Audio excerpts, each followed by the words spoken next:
Independent ডিজিটালে স্বাগত। তানভীর চলে আছি আপনাদের সঙ্গে। বিএনপি সরকারকে বেশি সময় দিতে চায় না, চাপে রাখতে চায় ভোটের জন্য। কেন এই সিদ্ধান্ত? এটি কি একেবারে হঠাৎ করে, নাকি এর পেছনে আরও অনেক কারণ আছে? এ নিয়ে আমাদের এখনকার আলোচনা। দর্শক, গতকাল রাতে বিএনপির চেয়ারপারসনের গুলশান কার্যালয়ে দলের একটি স্থায়ী কমিটির বৈঠক অনুষ্ঠিত হয়। অর্থাৎ বিএনপির স্থায়ী কমিটি মানে বিএনপির সর্বোচ্চ নীতি নির্ধারণী ফোরাম, এবং সেখানে ভার্চুয়ালি যুক্ত হন তারেক রহমান, দলটির ভারপ্রাপ্ত চেয়ারম্যান। আর আপনারা জানেন যে দলের chairman BNP chairperson Khaleda Zia এই মুহূর্তে লন্ডনেই আছেন, হাসপাতালে চিকিৎসাধীন। তার স্বাস্থ্যের অবস্থাও কিন্তু বেশ খানিকটা ভালো বলেই ওই বৈঠকে জানানো হয়।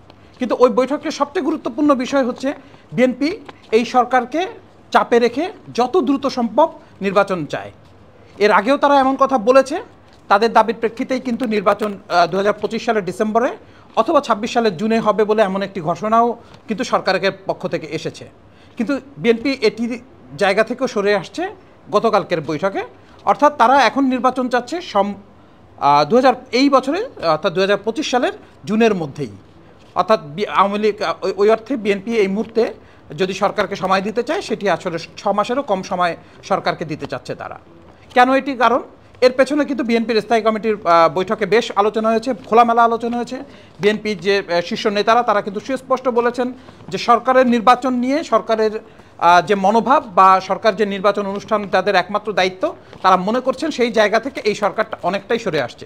এর পেছনে তারা একটি কারণ হিসেবে উল্লেখ করেছেন সংস্কারের কথা। বলছেন যে সংস্কার যে ধরনের সংস্কারের কথা বলা হচ্ছে সেটি আসলে লম্বা সময় এগিয়ে নিয়ে যাবে নির্বাচন থেকে, অর্থাৎ নির্বাচন বিলম্বিত হবে। পাশাপাশি সম্প্রতি অন্তর্বর্তী সরকার চাচ্ছে যে জাতীয় সংসদ নির্বাচনের আগে স্থানীয় সরকার নির্বাচন অনুষ্ঠানের, যেটিকে বিএনপি নির্বাচন ডিলে করার আরেকটি উপলক্ষ্য বলেই তারা মনে করছে। তারা মনে করছে এই নির্বাচন হতে অন্তত শেষ করতে, যে যাতে আপনারা জানেন যে স্থানীয় সরকারের অর্থাৎ ইউনিয়ন পরিষদ, পৌরসভা, সিটি কর্পোরেশন, জেলা পরিষদ সহ বিভিন্ন যে স্থানীয় সরকারের নির্বাচনগুলো রয়েছে সেটি শেষ করতে ধাপে ধাপে শেষ করা হয়, এবং সেটি কখনো একদিনে নির্বাচন হয় না। তো এটি শেষ করে পরবর্তী ভোট হতে হলে সেটি আরও লম্বা সময় হবে। অর্থাৎ যে জুনের যে সময়টার কথা বলা হচ্ছে, যে 2026 সালের জুনে সরকার সর্বোচ্চ সময় বেঁধে দিয়েছে, তার মধ্যে নির্বাচন হবে, সেটিও বিলম্বিত হতে পারে বলে তাদের এক ধরনের আশঙ্কা তাদের মধ্যে তৈরি হয়েছে। তারা মনে করছে যে এই নির্বাচন শেষ করতে অন্তত 1.5 বছর লাগবে, স্থানীয় সরকার নির্বাচন শেষ করতে। তারপরেও যদি ভোটার তালিকা সংশোধন, অন্যান্য নির্বাচনী ব্যবস্থাগুলো ঠিকঠাক করে নির্বাচন করতে হয়, তার জন্য আরও 6 মাস লাগবে। অর্থাৎ সেই নির্বাচনটা দেখা যাবে যে 2026 সালের ডিসেম্বরে গড়াতে পারে। এমন আশঙ্কা থেকে বিএনপির মধ্যে মনে হচ্ছে যে সরকার নির্বাচন নিয়ে সরকারের যে মনোভাব তা আসলে খুব স্ট্রং নয়, যে 25-এ তারা নির্বাচন দিবে ডিসেম্বরে বা 26-এর জুনেই তারা নির্বাচন দিবে। এবং বিএনপির একজন স্থায়ী কমিটির সদস্য কিন্তু সেখানে বলেছেন যে এটি আসলে তাদের কথার কথা কিনা, সরকারের কথার কথা কিনা, সেটি নিয়েও তাদের মধ্যে এক ধরনের সন্দেহ আছে। এবং আদতেই যদি নির্বাচনের ব্যাপারটা থাকে তাহলে রোডম্যাপ সেরকম সুস্পষ্ট নাই। কখনো ডিসেম্বর বলা হচ্ছে, কখনো বলা হচ্ছে 25-এর ডিসেম্বর, কখনো বলা হচ্ছে 26-এর জুন।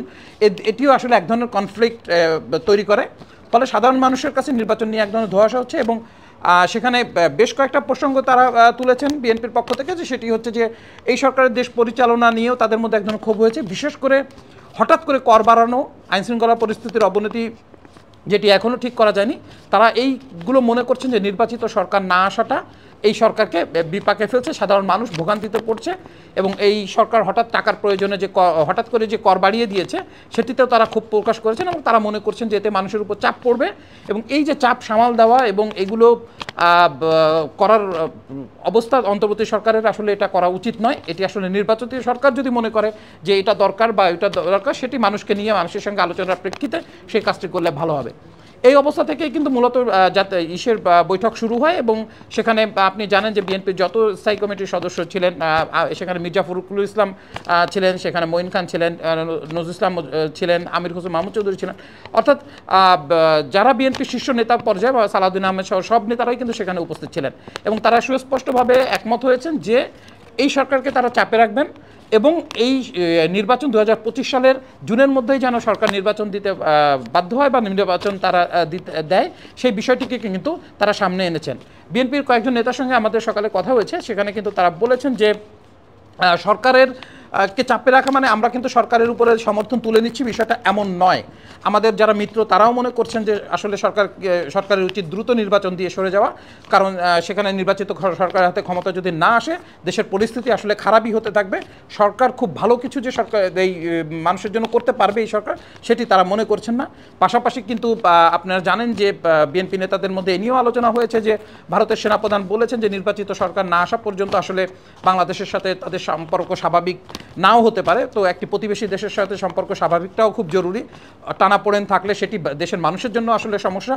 হ্যাঁ, তারা মনে করেন যে ক্ষমতাচ্যুত যে আওয়ামী লীগ সরকার, সেই আওয়ামী লীগ সরকার ভারতের প্রতি যেভাবে নতজানু ছিল, যেভাবে তাদের প্রভুত্ব তারা মেনে নিয়েছেন, সেটি বিএনপি কখনোই করবে না। বিএনপি সমান মর্যাদা নিয়েই ভারতের সাথে সম্পর্ক রাখবে।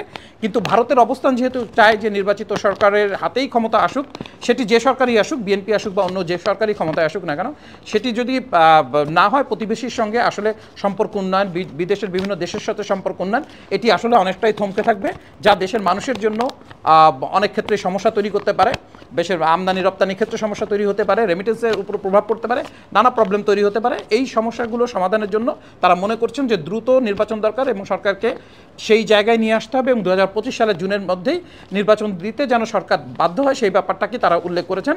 এবং বিএনপির একজন নেতা কিন্তু বলেছেন যে সেখানে আমাদের নেতারা একমত হয়েছেন যে সরকারের এই মুহূর্তে যে ছাত্র সংগঠনগুলো আছে বা নতুন নতুন যে কিংস পার্টি বলে তারা উল্লেখ করেছেন যে কিংস পার্টির গঠনের যে এক ধরনের চেষ্টা চলছে, বা সেটিকে তারা মনে করছেন যে সরকারের মধ্য থেকে এই ধরনের কাজ করাটা আসলে সঠিক হচ্ছে না এবং এটি রাষ্ট্রের জন্য খুব ভালো কোনো ফল বয়ে আনবে না। মানুষের মধ্যে সন্দেহ অবিশ্বাস আরও বাড়তে থাকবে। সরকারের পৃষ্ঠপোষকতায় সরকারের থেকে যখন একজন দলের দিকে যেতে থাকবে, তাহলে সেই ভোট কতটা সুষ্ঠু হবে, তারা যখন ভোটে অংশগ্রহণ করবে সেটি নিয়েও প্রশ্ন তৈরি হয়েছে। এছাড়া জামাত ইসলামের ভূমিকা নিয়েও কিন্তু সেখানে বিএনপি নেতাদের মধ্যে কথা হয়েছে যে জামাত ইসলাম নির্বাচন চাচ্ছে 25-এ এখন, কিন্তু তাদের মধ্যে নির্বাচন চাওয়ার ব্যাপারে খুব জোরালো অবস্থান তারা খুব দেখছেন না। এটি নিয়েও কিন্তু তাদের মধ্যে এক ধরনের সমালোচনা আছে। সুতরাং বিএনপি মনে করছে যে আওয়ামী লীগ এই মুহূর্তে মাঠে নাই, যা বেশ কিছু রাজনৈতিক দল সরকারকে সরাসরি সমর্থন করছে এবং নির্বাচনটা দেরিতে হোক এমনও চাচ্ছে, এমন রাজনৈতিক দলও আছে সেখানে, সেটি যদিও সেই নামগুলো উল্লেখ করা হয়নি। সুশীল সমাজ এবং তাদেরও একটি অংশ মনে করেন নির্বাচন বিলম্বিত হলে কোনো ক্ষতি নেই, বরং সংস্কারটা জরুরি। ছাত্রদের দিক থেকেও সেরকম দাবি দেওয়ার কথা উত্থাপন করা হয়েছে।